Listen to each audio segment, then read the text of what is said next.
Construit en 1883 par l'architecte Joseph Poulaert, il était alors le plus vaste bâtiment du monde. Aujourd'hui, le palais de justice de Bruxelles est sur le point de connaître une reconversion radicale. 45 000 mètres carrés au sous-sol seront alloués à l'aménagement d'un centre commercial.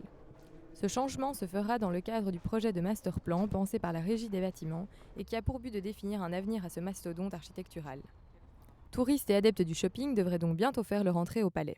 La coupole sera désormais accessible au grand public. Le premier étage conservera sa fonction judiciaire, tandis que les sous-sols accueilleront un nouvel espace de villégiature. Scooters, armes, tracteurs et autres pièces à conviction feront place à une galerie marchande, des restaurants et peut-être même un musée. La cohabitation justice-tourisme peut toutefois poser question quant à la sécurité. Crime et shopping risqueraient de ne pas faire bon ménage. Il faut faire attention, mais certainement on peut diviser les zones touristiques et les zones de la justice. Et dans les zones qui sont remplies par les fonctions de la justice, la sécurité est une des préoccupations primordiales. Les pièces à conviction ne seront pas les seules à déménager dans le cadre du master plan. L'ensemble des juridictions correctionnelles devrait rejoindre les instances ayant déjà quitté les lieux. Les premiers concernés, comme Luc Hénard, président du tribunal de première instance, déplorent toutefois le manque de concertation. Mais on ne nous a pas beaucoup consultés. On m'a demandé en tant que président du tribunal de première instance quels étaient les besoins pour la section correctionnelle. J'ai écrit un document, me paraît-il, assez détaillé par rapport à ces besoins. À l'instant où je vous parle, je ne sais absolument pas quelle a été l'analyse qui a été faite sur base de la note que j'ai établie. Un avis que ne partage pas Annemie Turtelbaum, ministre de la Justice.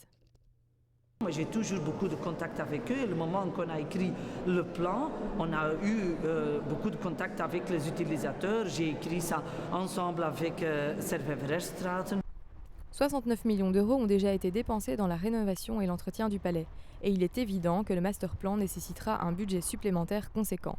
Il s'agit pour la Régie des bâtiments de prévoir des coûts non seulement pour la réparation, mais aussi pour la reconversion. Un gouffre financier potentiel pour l'État. J'ai la conviction qu'un bâtiment comme celle-ci ne peut être pas rentable. Ça va coûter la rénovation, va coûter l'exploitation de ce bâtiment, va coûter. Mais c'est un monument et parfois il faut aussi investir dans ces bâtiments. C'est donc nécessaire.